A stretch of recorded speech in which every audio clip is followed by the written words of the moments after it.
my intern at the time, Katie, opened a tub of it and literally screamed because she thought there was vermin in there or something. I was like, well, if someone's screaming, that can't be good. Are you ready? All right, let's go. Manufacturing is sexy. Sounds crazy? Just wait. I'm Z Holly, host of The Art of Manufacturing. Your behind-the-scenes look at how people who make stuff are trying to make it in their industries. If you've ever wondered how to build a brand, a business, or just a better mousetrap, tune in and enjoy. Last Saturday, I woke up at 4 a.m. to get up onto a rooftop to look west because NASA was sending a spacecraft from Vandenberg Air Force Base off to Mars. And I wonder if any of you caught that. It was really cool. And I was actually surprised. I felt a little bit sentimental because I thought about how humans were creating this really special package with such care and sending it off to another planet, all in the name of exploration and adventure. And it was really cool. So I hope some of you saw that. And two of the things that were in that package, in that rocket launch, were cube satellites. And if you caught last week's episode, we talked about that. And if you like space, if you missed last week's episode, you should definitely check it out. We talked with Felix Ajechem about CubeSats and what it means for the future. But this week, we're coming back to Earth. We're talking with Natasha Case and Freya Estreller, the founders of cult favorite ice cream Coolhaus. From the humble beginnings of a broken-down food truck at Coachella to a cross-country ice cream empire, Natasha and Freya have a lot of stories to tell. I was curious how they constantly innovate. They have wacky flavors like balsamic, fig, mascarpone, and buttered French toast. And they work with more traditional manufacturing partners to do the production. We get their tips for working with these co-packers, as they're called in the food biz. I also wanted to hear their origin story, how their relationship blossomed as their company grew, and how Freya decided to leave the company with Natasha still at the helm. Celebrities like John Legend and Kumail Nanjiani are big fans, but although it might seem like Coolhaus has made it to the big leagues, we hear about Natasha's and Freya's challenges behind the scenes. We also get a taste test of some of their most popular flavors, with a side of great entrepreneurship and leadership advice to go along with it. We hear about that and a whole lot more on this week's episode of The Art of Manufacturing. So I'm Freya Estreller. I'm Natasha Case, CEO of Coolhaus Ice Cream. I want to hear the story about the first time you sold your ice cream at Coachella. Oh, that is the story. That is the story with many stories. So I guess kind of backing up even to get to Coachella, and what that took. First of all, it was just an all-out, just shameless begging to anyone that we could find in various angles of Coachella and the promoter behind it. We asked like 3 different contacts. We emailed them constantly. I think they just got so exhausted of kind of putting us off that they finally agreed to let us sell there. But then the next biggest hurdle was, we had bought the, air quotes, ice cream truck. Really was a beat up postal van with no engine. And essentially we were buying the chrome rims. Like it was a total POS. I don't know if I can say on the air. And, but we had figured out, because we had to now get to Coachella, that if we joined AAA Platinum, we got 1 free 200-mile tow. Because it didn't drive. Because it didn't drive. And so the morning of Coachella, we pretended the truck broke down, even though it never drove in the first place. And had to basically cry to AAA because they don't tow commercial vehicles. And so the guy got to our house and was like, I can't tow this. And we're like, no, we have this big event in the desert. We have to be there. It's our first one. And I guess he felt bad for us. Yeah. So felt sorry for us and towed us out there. We also hadn't calculated, even though it was a tiny truck, it was very tall because it had a camper roof. Mm-hmm. So when it was on a flatbed and we went under our first overpass, I was trailing and I was like, as you saw, I was like, whoa, it is getting close. I think it cleared by 6 or 7 inches, but that looks really close when you're yes, because we just didn't know. Yeah. We'd never towed there was anything no thinking before. ahead. It was very living in the moment, like you do in your 20s. That's pretty awesome. And you must have, did you bribe him with ice cream? did we even? Yes, possibly. Did you give him a scoop? If you're out there listening, we owe you. Yeah, I blacked out. We blacked out. And then we made it to the grounds. And then at Coachella, so first of all, we realized we had no signage once we got there. So people didn't really know. I mean, guess it kind of looked like an ice cream truck, but we didn't say we were Coolhaus. There was nothing. So we had to run to like the nearest FedEx Kinko's and print out just the crappiest sign I as think cheaply it said as possible. ice cream. It said Coolhaus ice cream sandwiches, iced tea, granola. Yeah. At least you weren't like Okay. two creepy old dudes. That would have made No. it Yeah, more suspicious. No, yes, exactly. It was people, you kind of you want to take maybe a chance on us. And then but we couldn't really sell out of the truck. The windows weren't operable, the doors weren't operable.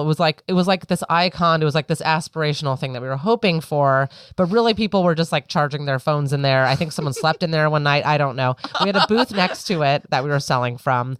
And Don't tell the health department about the camping. don't even the health department. I mean, they really took a chance on us there.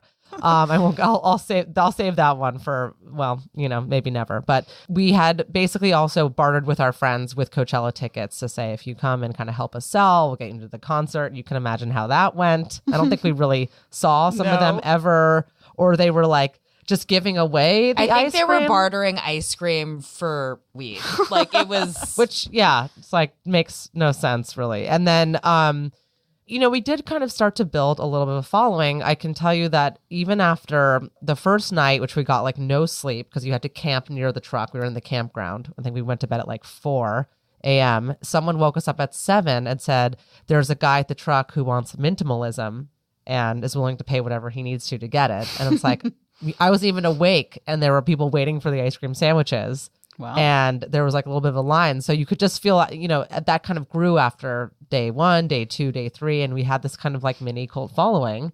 And it did feel like there's some magic in the air here. There's something that's worth continuing beyond this. yeah. And we were in the campground. We weren't in the music venue. Right. It was like so- distant whispers of Paul McCartney, like from the main stage, like. So that just added to, I think, the whole, I don't know, grunginess of the star. Right. So for people who are not familiar with Coolhaus, Yes. just describe what it is. Coolhaus is a woman-owned, LA-born and raised, super premium ice cream brand, launched from trucks and now with a couple scoop shops here in LA and Dallas, and distributed nationally. We're in every state, from everything from like a Whole Foods to a Safeway, Wegmans, Publix. We love the super unique flavors, the sweet meat salty. We love to think outside the box. And we're definitely very, I would say, like millennial built and millennial consumed. Yeah. And also, I think an artisanal ice cream pioneer. We started in 2009 when natural, organic, and crazy artisanal handmade ice cream was not ubiquitous the way that it is today. So I don't know if you know Jenny's Ice Creams. Of course. So we had her course. on the We know podcast Jenny. a little while ago. And Yeah, she's rad. yeah, and she was also quite a pioneer. But you two have a different approach to doing it. Yes, in the very early days, we developed the prototypes, and we basically quickly figured out that there's a better way to kind of not reinvent the wheel, where we can still, own the IP and really lead up the innovation. But when you're talking about making something at scale, to really partner with a manufacturer and benefit from their expertise, their buying power, their equipment. So I really do see it as a partnership that's allowed us to do a lot of the things that we've been able to do over the years. and been able to scale while keeping the quality Absolutely. very high. So Yeah. I think actually, in a lot of ways, better quality. I think sometimes when I hear, at a restaurant, like ice cream made in house, I kind of go like, because like grainy or it could be very crystally. It's very hard to make quote unquote fresh ice cream and, store it properly, serve it properly, plate it the way you need to. I think actually, as we've grown and scaled and partnered effectively, our ice cream has just improved and we've been able to do more exciting things. we also specialize in ice cream sandwiches, which is a different ball game versus pints. Like I think anyone can come out with a pint. There are tons of pint machines, you know what to do, but to be able to make a really great ice cream and a really awesome ice cream sandwich cookie, it's science, right? Like it has to be not too thick, not too thin. It has to be chewy and pliable, so it gives when you bite into it. It can't be too hard when the ice cream sandwich is frozen. Yeah, we do both of those really well, and I think that's what's really separated us from other ice cream companies. So tell me how you found the contract manufacturers, the co-packers. Part of what makes the innovation work for us too is having R&D and some of the innovation really start from in-house, and really owning that and having that be on your team, and then knowing when to sort of give the handoff to the co-packer. I think sometimes if you try to kind of bring them into the innovation too soon, they're obviously going to want to make things, the same way all the time, as simple as possible, in a way as least innovative as possible. So the longer I think you can hold on to that and the more kind of ready it is to go by the time you give it to them, I think you will be more successful with that process. So tell me about maybe a particular example of a flavor that you developed and how you decided when to bring in the co-packer and who to work with. Okay, so an interesting one, for example, our milkshake and fries. Speaking of an innovative pint, and then I'll get into like the more novelty set of things. This was a flavor we actually kind of started as a PR stunt in a way.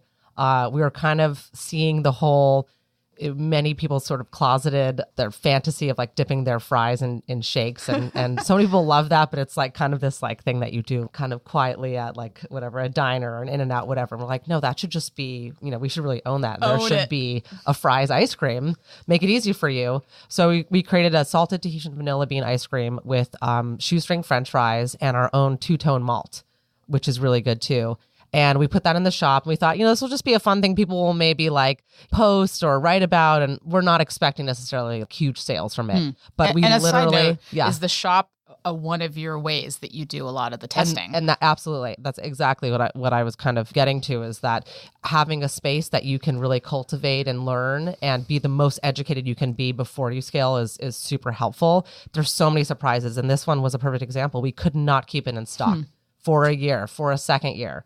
And a big concern with it, and why we were only going to do it as a scoop shop flavor, was that we were really worried that over a long period of time, because products you're bringing to grocery do have to live a longer life, the fries would get soggy.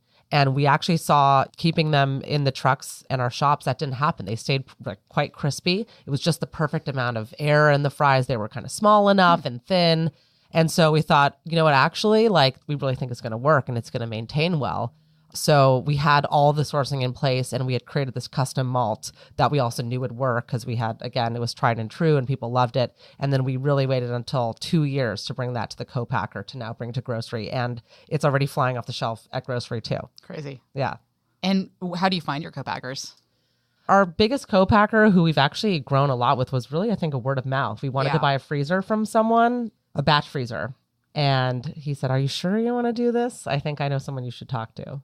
He connected us, and this particular co-packer, I think a lot of co-packers are in the business of saying no to a lot of people and turning down a lot of business, because they kind of have to pick maybe less brands that they can make all the time.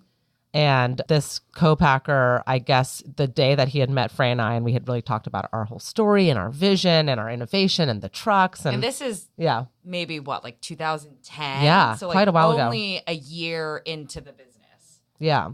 So I guess that day after he had this meeting with us, he ended up emailing his brothers, who are his partners, and he said, "I met these girls. This is crazy, but it could be awesome. I think we should do this." And he shared that actual email copy with us at like a meeting we all had a few years later, when we were kind of revisiting, okay, how do we really like partner to grow this thing? And it's so awesome. Like, he really took a bet on us. We didn't have that much to show in 2010. We'd been in business a year. I think we had 1.5 trucks to show a half. Yeah. The original is a half truck. Yeah. Right. Wow, that's amazing. Yeah, so that one was word of mouth. But we had been through a couple that didn't fit. Some were too big, some were too small, and that's part of the journey, And I know Freya's still, dealing with that in her new life. I think you want to pick one you can really grow with, but at the end of the day, I think you have to be prepared that there may have to be some plan B, alternative options. You're going to outgrow your co-packer. Maybe you need a second one in a different part of the country. It's kind of something I think you always keep your eyes open for. Mm-hmm. So before we talk more, I'd love to delve into that, maybe your tips on partnering. But I want to get a little bit of your history. How did you get into ice cream? I'll speak to my background. I come from design and architecture. Kind of an unusual path to ice cream.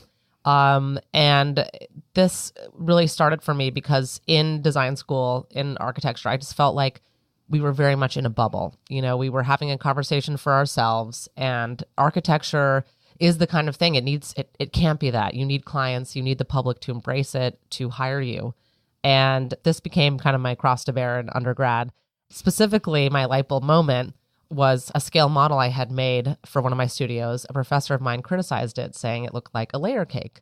And I thought, why is he saying that like it's a bad thing? Layer cakes are awesome. And I ended up baking the next iteration of the model as a cake. Kind of a little bit as like a, F you to him, is Berkeley after all. So you're always, rebelling. But also like I just had so much fun doing that. That really, I think, was my one and only all-nighter in all of design school. And I went to grad school as well. Was making that cake. And I thought like this is something not only that I think could be really fun to explore. There's a big intersection, but that I know I would never get bored of. I mean, you want to pick a career, obviously, that like it's going to keep you entertained as well.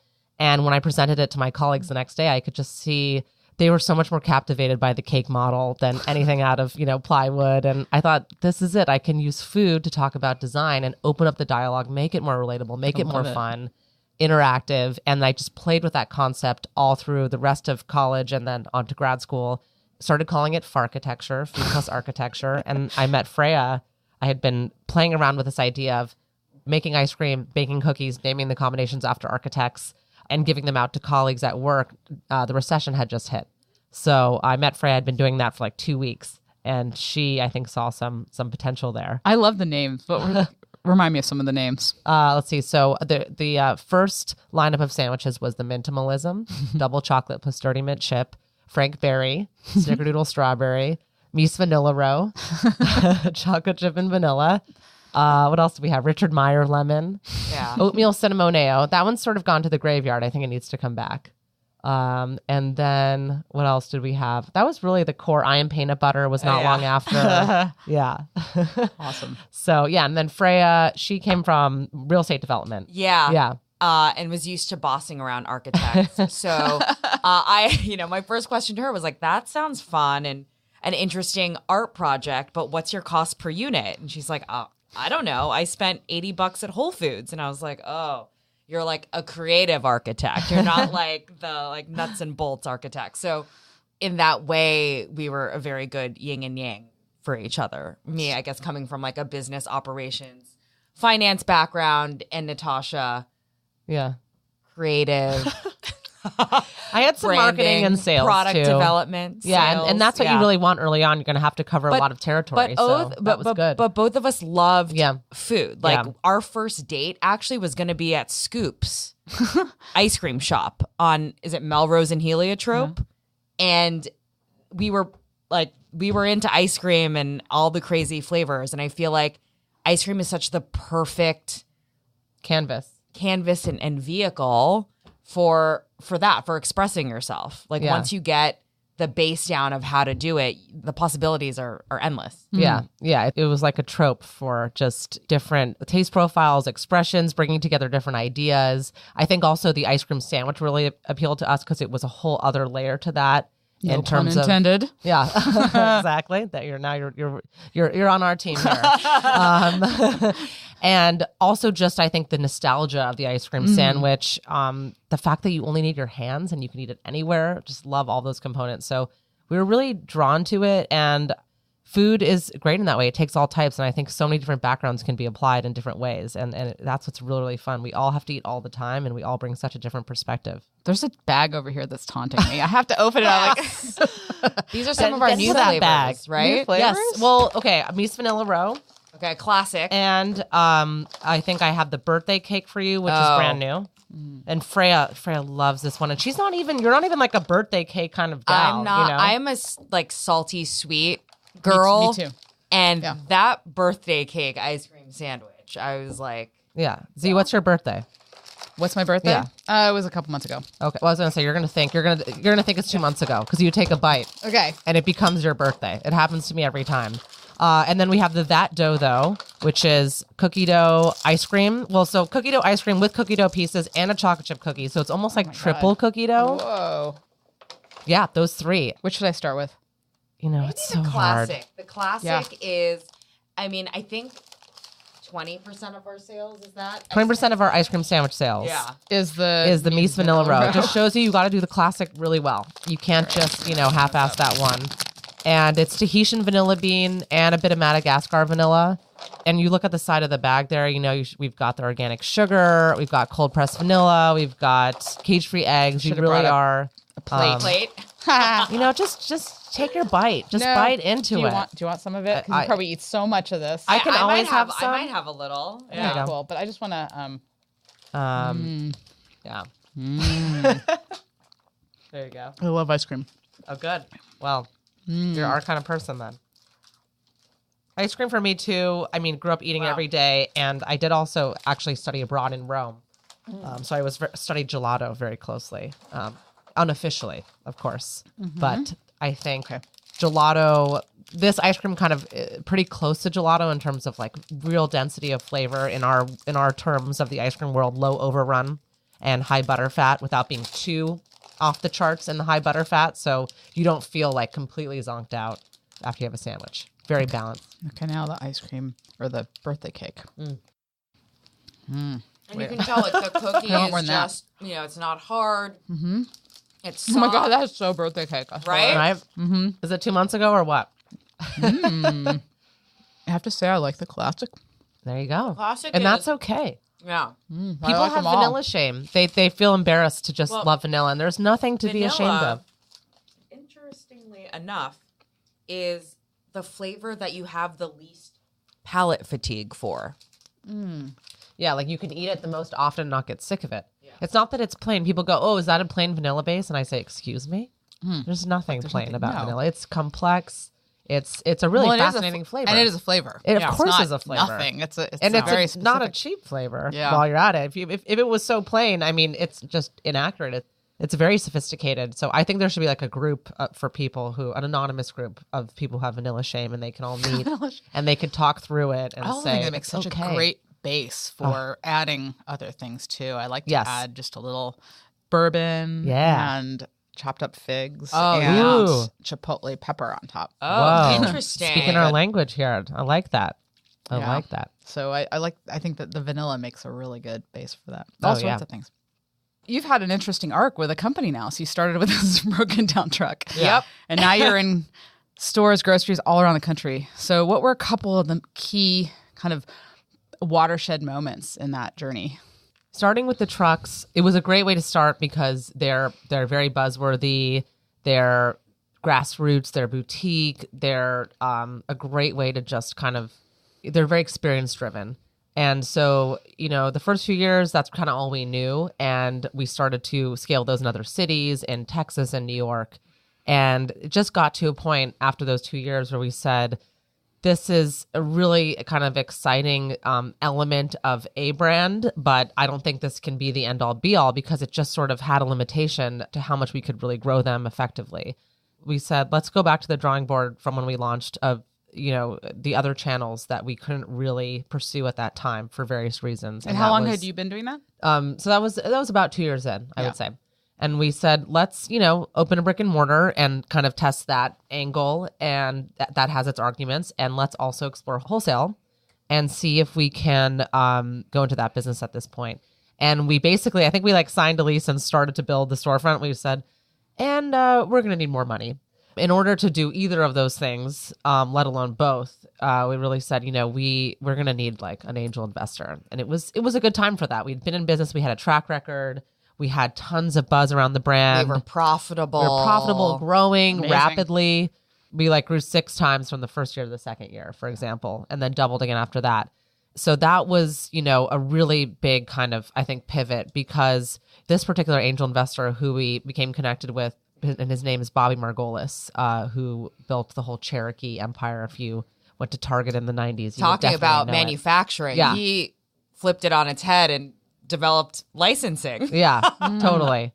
Brilliant guy. He had kind of been a Woodstock era entrepreneur. So I think he saw us like the Coachella entrepreneur, like kind of, saw himself in us in some ways, and also just got the kind of counterculture brand idea and was such a good fit, an amazing mentor coach. And that over is the such years. a key with an angel. I mean, they really need to believe in you and almost be living vicariously through Totally. you. And I think that's exactly what was happening. I mean, as he said, he was bored out of his mind before that, so. Yeah, he was, he had just retired. looking for something. Yeah. It wasn't enough drinking tequila and playing golf, every day. That wasn't doing it for him enough. Also, his son-in-law came in as part of the investment deal, and he, is going to be the president of the company. Specifically, we just decided, let's focus on wholesale. There's scale and there's the opportunity to exit if we want it. We can really expand the portfolio of flavors.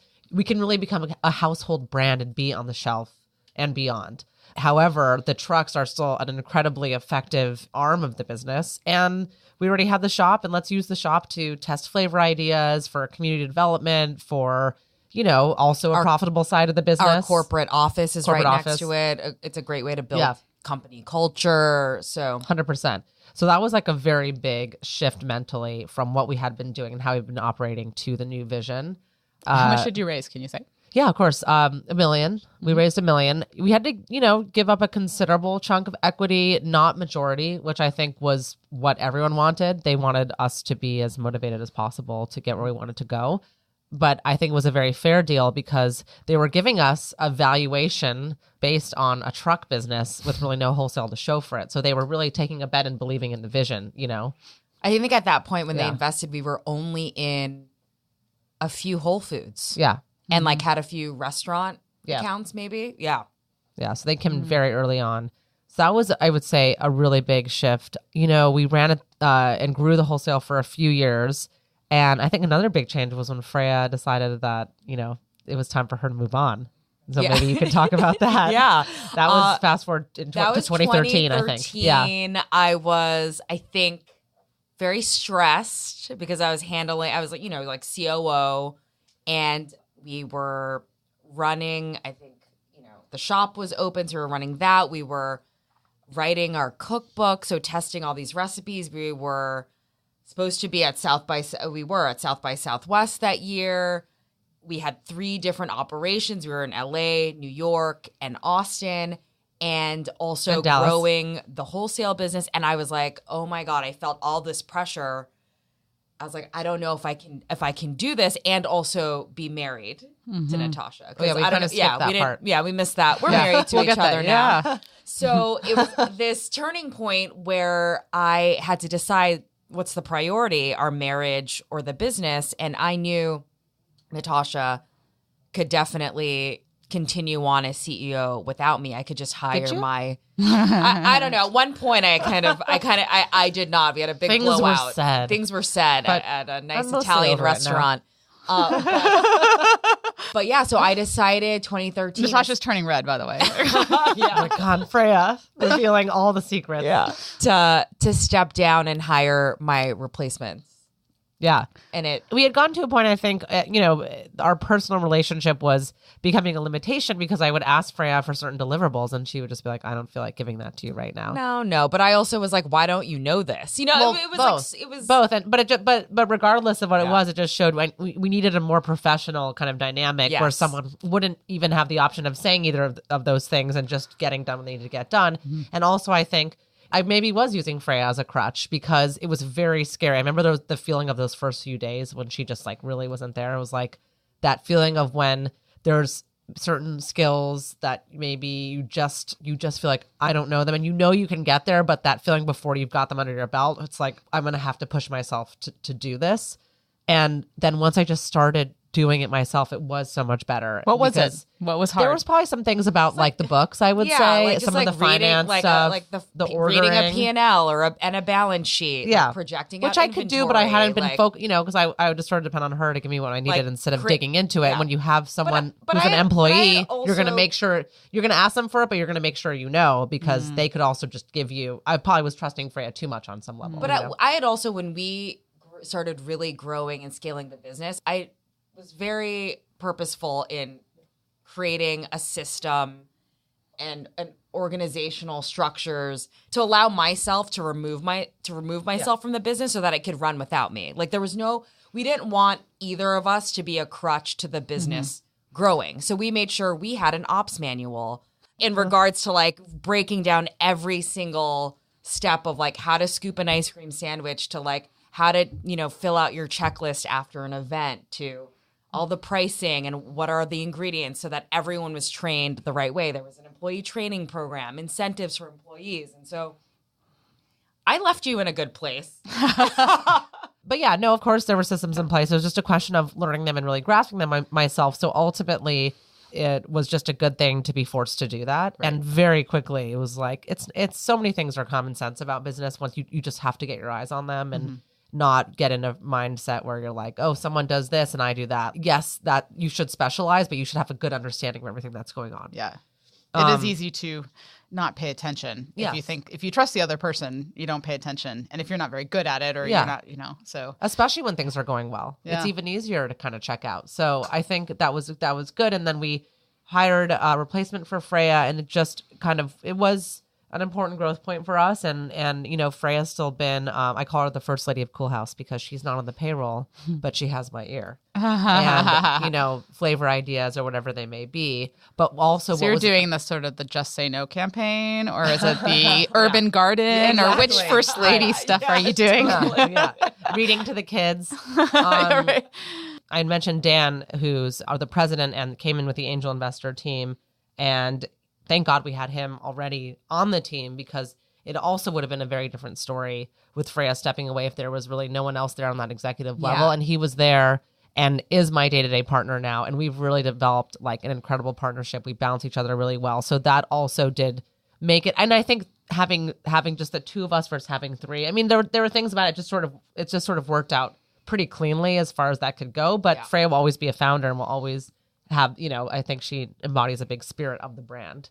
Plus that we're married. I mean, she's, she stays very close to it. Yeah. I mean, we're still majority owners of the business. Right. Yeah. Yeah. So how did it feel to you, Freya, to step away? I think at that time I had a big sense of relief. Like this huge weight had been lifted off my shoulders. And then I started another business, and that was an alcohol business called Ludlow's Cocktail Company. And so that kept me occupied for the next few years.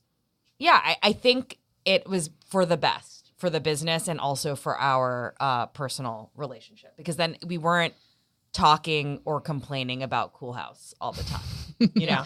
We could talk about other things finally. Yeah. Yeah. It's like, oh, it's nice for it to be a surprise if I tell her something big that happened with Coolhaus versus like already knowing every detail. Yeah. And I will also say asking each other for help is a very different story, because each one has an outside perspective on one another's, day to day as far as what's going on in their working world. And so I think if anything, Freya could even be more helpful when, even if I just need to vent or something, and vice versa. So ultimately it's balanced it well. Yeah, it was good to get that perspective. Yeah. Yes. Mm-hmm. We like to say, like, if you go into business with someone you're in a relationship in, whether that's even, a friendship or whatever it may be, it's so important that the brand is bigger than that relationship, and that relationship is bigger than the brand. It can't be that the whole thing is just built on either one of those components, because it can just fall apart so quickly. And I think this showed that there's more to Coolhaus than it just only being about us in it all the time, and obviously more to our relationship, than it having to be about Coolhaus too. You're listening to The Art of Manufacturing. Follow our adventures on Instagram and Twitter @ArtofMFG. And to chat with other like-minded creators, join the Art of Manufacturing Facebook group. We'll be right back after this break.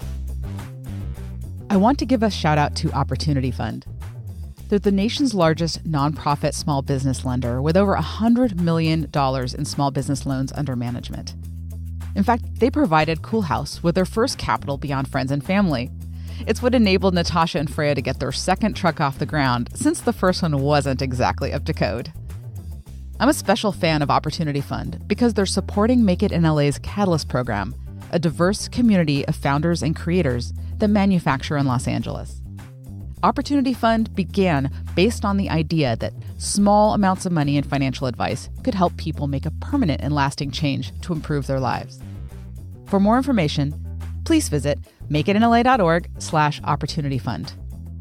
And if you're interested in getting a loan or learning about alternative forms of debt, you can meet the Opportunity Fund and learn more at an event coming up that I'm helping host on May 23rd.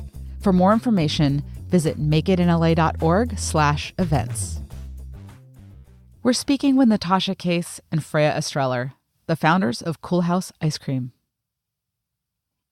You do have an amazing cult following. What do you think you could attribute that to?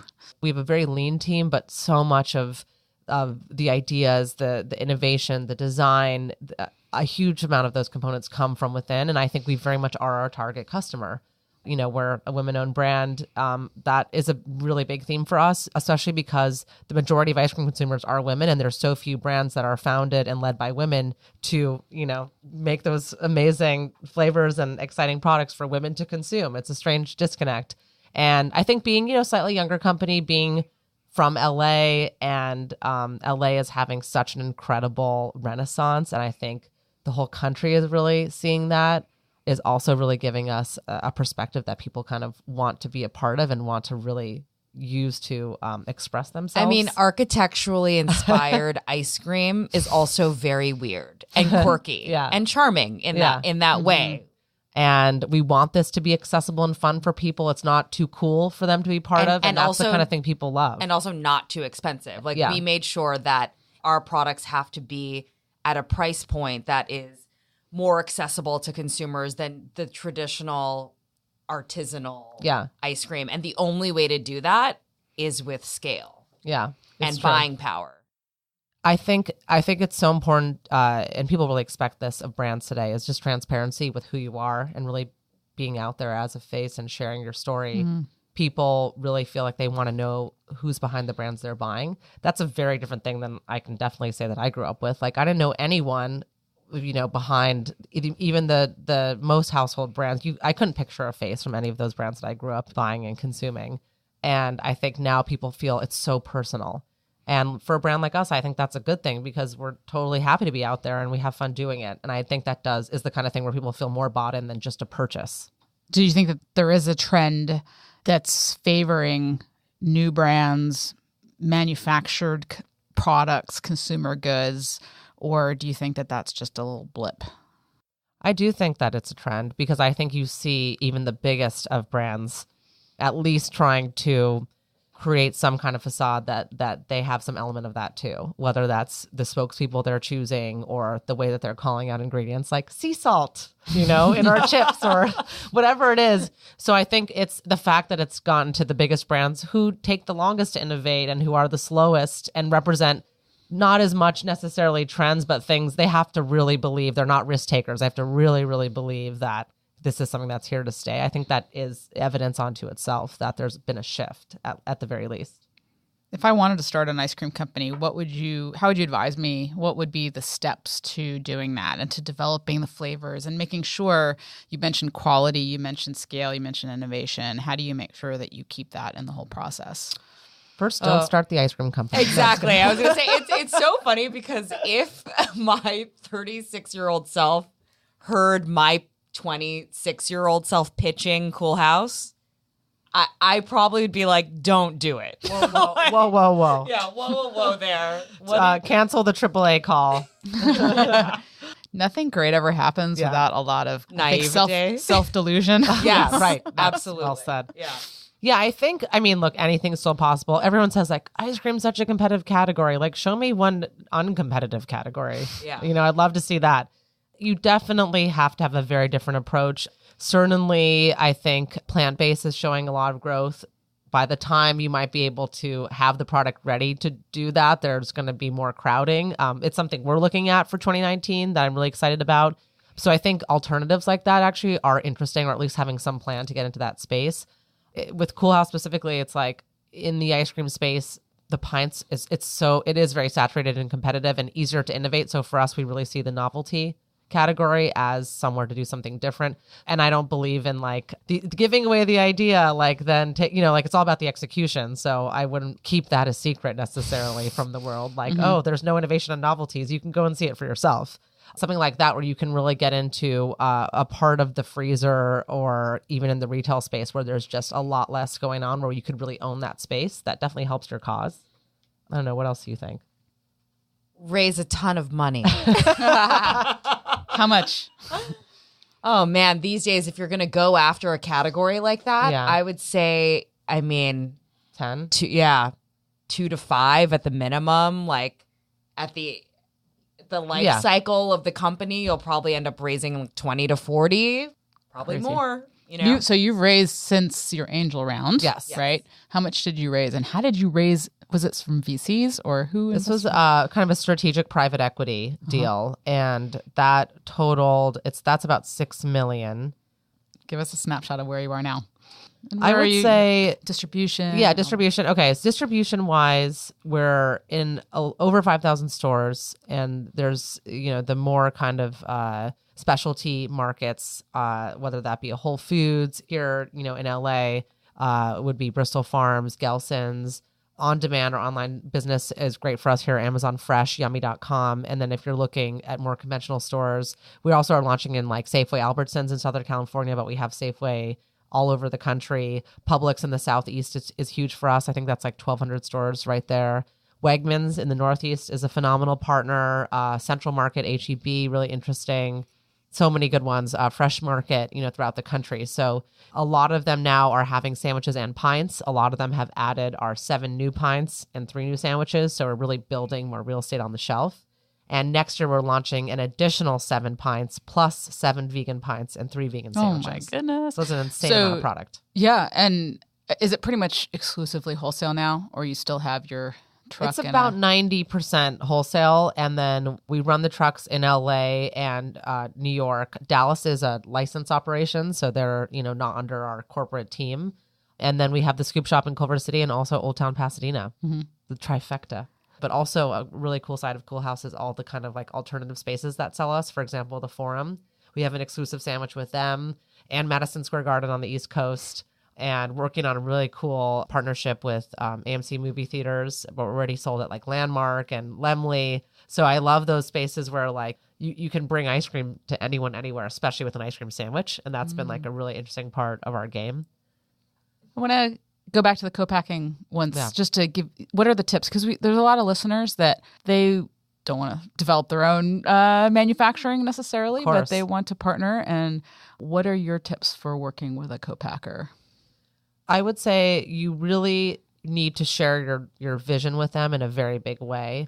The transaction is really important and like, what are going to be the specifics of the deal. But I think the more they're bought into, what you're looking to do kind of in that big picture sense, and in a way kind of like romancing them with that is so important, because that's what's really going to get them on board to take the risks that they're going to have to take too. and invest the time Yeah. and the equipment and share with their team. I still need to do more of this, but for example, we have this really cool brand video coming out mid-May. And as a preview, I shared it with the owner of our co-packer, and he shared it with their team. And they're just fell in love with this. They thought it was the coolest video ever. Seeing that what we're about, our culture, seeing us in that might not be something that someone on the ice cream line is really gonna, have that tangible connection with in the same way as like your direct consumer, let's say. I think the more you can do of that, the more you can really show visuals or like concrete things that are fun, like your media assets or pictures, anything. And I always call up both our ice cream and cookie co-packer when we have a big account, on the rise or something that we've just landed or whatever. Like keep them in the news, keep them in the news feed. It's easy to kind of like just glaze over it and be like placing the POs, and they'll see big POs and know something big happened. But I think if you can really say like, we have this potential huge partnership with like X client and they want to do this exclusive sandwich, like, can we make this happen? And they really know why. They're kind of jumping through hoops to do this. It's so important to take the time to do that. So it is about the relationship too. Totally. Yeah, Hugely. because the agreement, an agreement can always be broken. Yeah, it's true. And so it's those intangibles Yeah. that we feel or we've found throughout the years that really matters. I don't know if you know Kat Chen. She was the head of operations for the Honest Company, and she just launched her VC-backed fragrance company on Life Cool. Fragrance. So we had a conversation in an earlier episode, and she talks a lot about that too, and how she really had to call in those favors. But because she had developed those relationships, it was a lot easier to have them jump through hoops, or something went wrong, they'd fix it. You know? Totally. Definitely. Yeah. And we're really like, to that point, even beyond the co-packer, like I'm really hands-on with the supply chain too.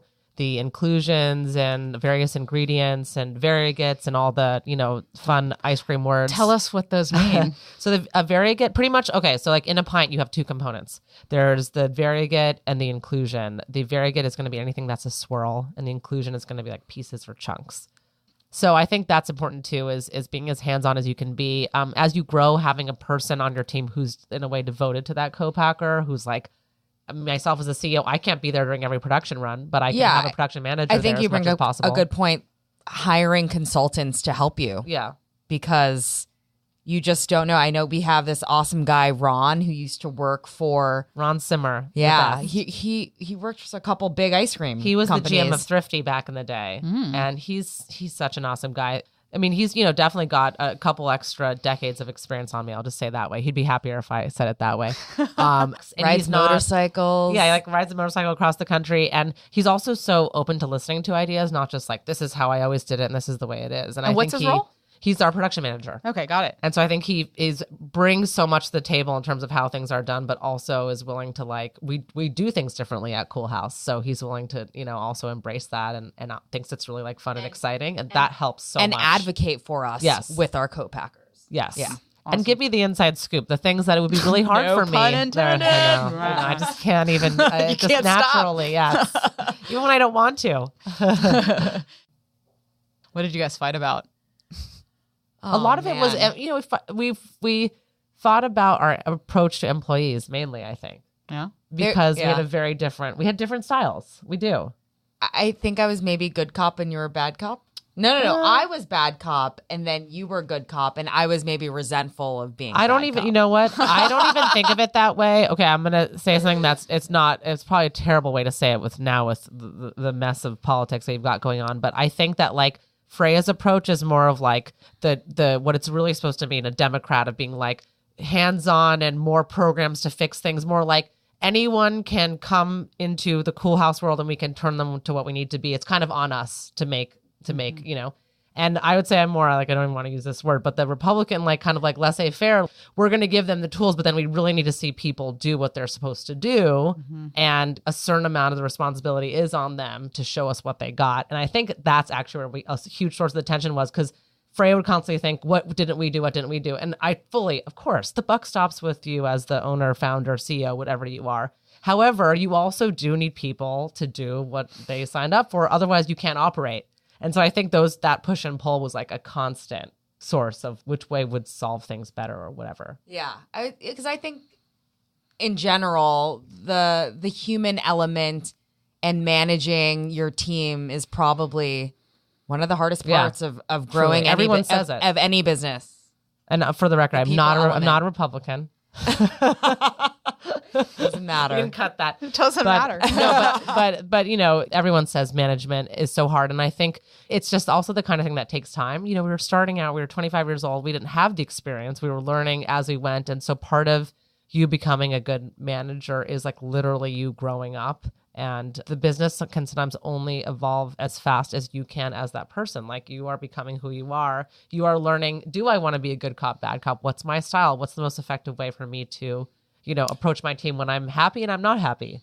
So yeah. And then you learn everyone's different. Yep. And that everyone is motivated by different things. And so there is no one approach. Yeah. But we've been blessed. Like we've had such amazing people come through Coolhaus. Totally. And it's because it's just it's so fun. It's ice cream. It's really fun. And I think Coolhaus really is a lifestyle brand, going back to the cult following, where like if you're at a bar after work and people ask you what you do, it's going to be fun to talk about Coolhaus and people are going to be excited and have flavor ideas or whatever. It's a kind of thing like I feel like my team really like lives in and like brings it into so much more than just doing a job, obviously at a desk during a day. And it brings so much more passion to the table. People are willing to kind of wear different hats. And ultimately, I think when you have that chemistry with a team, it is something very rare and very special. So we're very, very lucky in that way. And it's not just even about the one person you find, but like how does everyone kind of relate and work together? What was the biggest surprise? And did any of it translate over to your next business as well? I think with the second business and now the third that I'm working at, I didn't found the business, but I now work for a tea company called Tea Drops, and I'm head of operations. So I definitely am managing our fulfillment centers and our co-packers. Yeah, what I realized is, things are never as good as they seem and never as bad as they seem. And so just kind of, I've been through this before. It'll be fine. It's not the end of the world. It's ice cream. It's tea. We're not doing open heart surgery. And Sashi, the Tea Drops founder, is always like, Freya, you're always so calm and collected and even keeled. And I was like, yeah, because nothing really freaks me out anymore. And also the things that through it all. I've been through it all. Like I've gone through the trauma. Yeah. Yeah. A big surprise, you realize people kind of want you to be more you and more different, and how much just being yourself, whether that's like even just saying something weird in a really serious meeting or whatever, like it's so helpful actually to feel like people, what they really want to know, especially like in our case, the brand like Coolhaus, is like, no, like what do you really, really want to do, or what's your zaniest idea, or even looking at like the first set of pints that we brought to grocery. We did have balsamic fig and mascarpone, which I have a feeling you would like. But a lot of them were kind of more reinvented classics. And this next set of 7, milkshake and fries, street cart churro dough, midnight munchies, this insane strawberry cheesecake with mascarpone and local strawberries, and then buttered French toast, like way more outside the box. I think you realize over time, like actually people want us to be weirder. And that's, even though we're growing, like it makes more sense to own that identity. And they say that's surprising. In comedy, too, if you want to speak to everyone, you have to speak to one person, not try to Interesting. speak to everybody. Totally. So it sounds similar. Yeah, and you can't win everybody. You just can't. It's definitely surprising, and it's a good surprise, I think. Do you have any bombs? Oh, yeah, of course. The Tell us. graveyard. Well, the famous one we speak of is the Waldorf salad ice cream, which give me a little moment to describe. Which it was candied walnuts and apples. So okay, in a blue cheese base. Okay. Aged cheese in a base, it makes you want to vomit even before it gets into your mouth. And so it was like just so disgusting. And we only made a few tubs of it. We brought it to like this dinner to just kind of give a, like, was anyone kind of like last ditch effort, And our friend's friend Mark actually became obsessed with it. And he still asks for the Waldorf salad ice cream. So I guess sometimes you just speak to one person, as you said. Another time we had a truck manager. The Spaten incident? No, the pregnancy ice cream. Oh. I wanted to make... Yeah, because I was pregnant Natasha's. at the time. I was pregnant, and Natasha, I was like, I'm going to make a pickle peanut butter ice cream. Yeah, it was an idea. And I was going for like the Thai, kind of like that, like the acid from the pickles, and then it was like a spicy peanut butter. You could almost kind of see if it had like coconut milk or something. No, it was disgusting, and it looked disgusting. So much so that my intern at the time, who's since become our brand manager, Katie, opened a tub of it and literally screamed because she thought there was like vermin in there or something. I was like, well, if someone's screaming looking at the pint, like that can't be good. So that one was cut.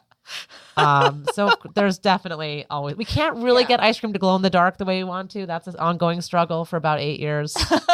Always working on it. Oh, one thing I was going to add about the things aren't as bad as they seem or as good as they seem. So the opposite spectrum of that is you see all these other businesses or entrepreneurs, you're like, oh my God, they're killing it, right? Like they must be rolling in money. Like it must be so, like how lucky for them. And then you realize they are going through the same struggles. It's ubiquitous.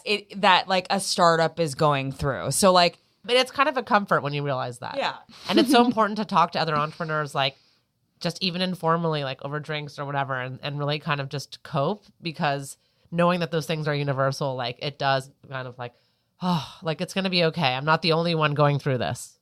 Where do you network with other consumer brands and other entrepreneurs that do this kind of stuff? Yeah, you really get to know a lot of the people in your space, which is fun. But I would say, there's some of it is the shows like Natural Expo in Anaheim, fancy food.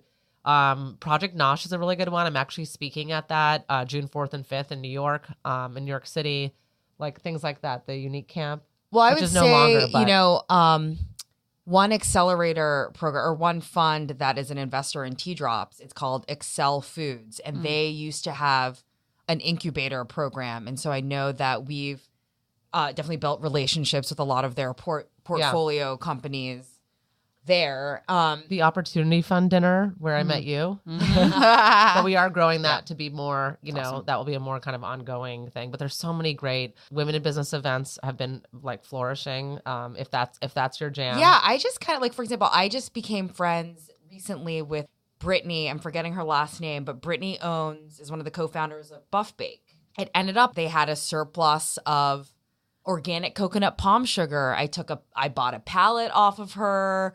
We now share an investor in Excel Foods, and we're going out to lunch this week. Like we're just sharing kind of stories of how did we raise money, being transparent with one another. How do we deal with this distributor who's kind of giving you chargebacks or all these various things. And so I think that's super important to have that network to lean on. Absolutely. And I think it's less prevalent in these spaces as tech or Hollywood, which is one of the challenges, but it's awesome that you've found that. Yeah. For sure.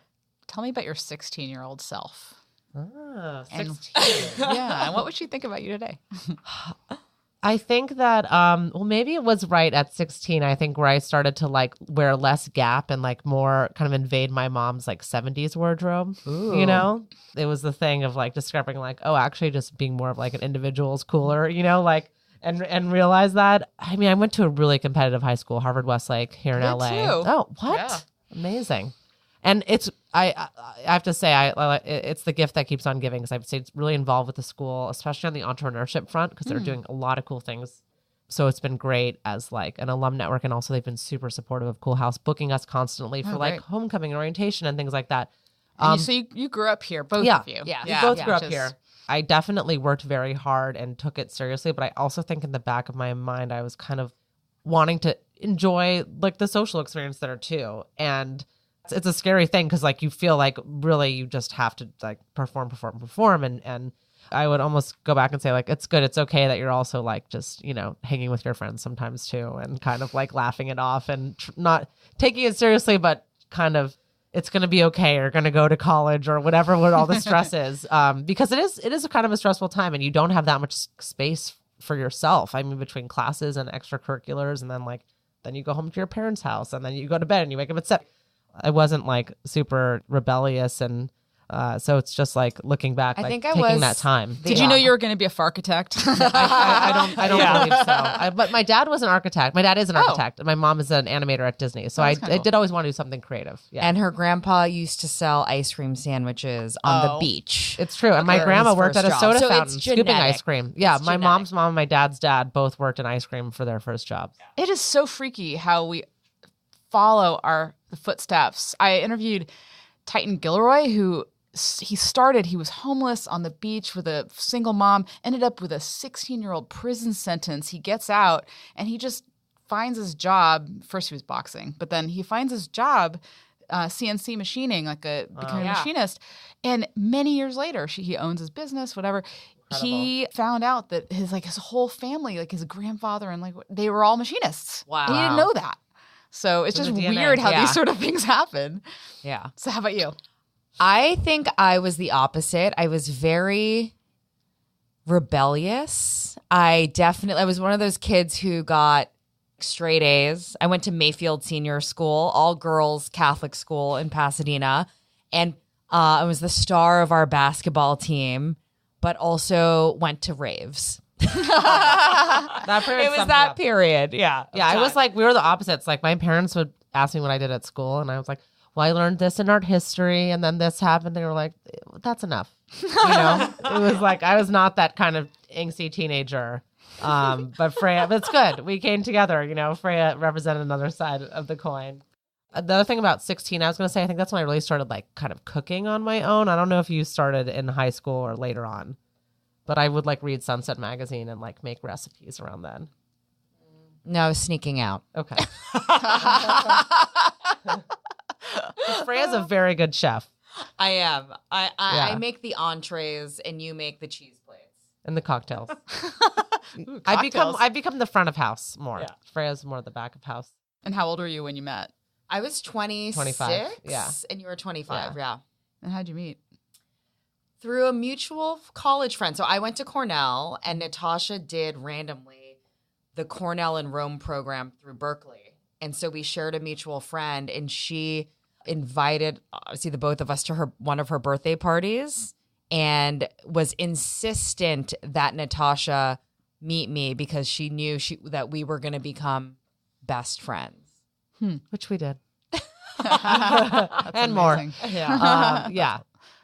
So awesome to have you guys. Oh, Thank you. thank It's been you. really fun. Yeah. And thanks so much for bringing the ice cream. Of course. It's delicious. Our pleasure. More where that came from. Woo!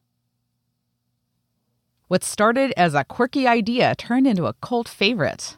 And I just love how Coolhaus's fearlessness of saying, hey, I like architecture and I like ice cream. Let's see what happens when we put them together. So that's how something very niche can have mass appeal. And as regular listeners know, I like to wrap up with 3 takeaways. And I think that the most surprising takeaway for me was their working relationship and what it was like for Freya to leave the business. I thought it would be the hardest for Freya, but she did such a great job of putting into place processes and documentation that once she decided to step away, it wasn't too hard for her. And emotionally, I think she'd already had so much that she was ready for it. But it's a good reminder to try to make the business less dependent on us as entrepreneurs and as leaders. It can be hard when our startup sometimes feels like our own identity. I was surprised that it was harder for Natasha, who had to push herself to roll up her sleeves and trust in herself that she knew what to do. I've experienced something similar myself. In entrepreneurship, by definition, it's uncharted territory, and there's never enough information. It can be tempting to make decisions by asking others for advice, or putting ourselves in the shoes of someone else we respect and asking ourselves what they would do in that situation. Personally, it's been a big breakthrough for me each time when I finally trusted my own gut and forced myself to learn what I need to make my own decisions. Second, the most actionable takeaway was their insights about finding and working with co-packers. I love the idea of treating your co-packer as someone who needs to be romanced and kept informed as though they're part of the team. We've heard from earlier episodes like Kat Chen how important it is for you to sell the supplier on your company as much as they need to sell you. And Natasha and Freya remind us how finding the right partner is just the beginning.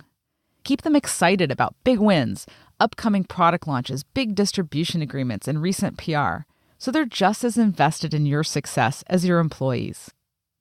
By the way, we didn't have much time to talk about how they've scaled distribution into retail across the country. But if you're interested in that topic, I highly recommend last season's fantastic discussion with Courtney Nichols-Gould, the CEO of Smarty Pants Vitamins.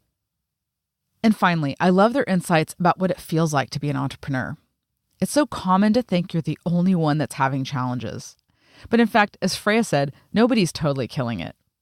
No matter how successful you become, you always have struggles. In fact, the struggles just get bigger. But the more you hit roadblocks and survive, the more your confidence grows as a founder. So talk with other entrepreneurs, share best practices, and recognize you're not alone. You're part of a very special tribe of passionate and yes, maybe slightly unhinged people who can't stop trying to turn their vision into a reality, no matter what it takes. Time to wrap it up for The Art of Manufacturing. Tune in next Thursday when we speak with Julio Ruiz of Liquid Sky. What do graphic design, skydiving, and artificially inseminating cows have to do with manufacturing? Tune in next week to find out. If you're an entrepreneur in LA, check out Make It in LA's Dollars and Cents Workshop series. The next event will be on May 23rd in downtown LA, and it'll feature a deep dive into approaches for creative debt financing. Check out makeitinla.org/events for more information. I hope you join us. For show notes, visit www.artofmfg.com. Follow our adventures on Instagram and Twitter at artofmfg. And to chat with other like-minded creators, join the Art of Manufacturing Facebook group. Never miss an episode. Subscribe on iTunes or Spotify or your favorite player, and if you like the show, do us a favor and leave us a review. Or send us a message with your thoughts and ideas to feedback@artofmfg.com. This podcast is produced by At Large and Dangerous in collaboration with Make It in LA and other partners. Visit makeitinla.org/connect to sign up for local LA events and news. A big shout out to Peter Brandenburg, the producer and audio engineer. Thanks for listening to The Art of Manufacturing. I'm Z Holly, and remember, don't just make it, make it.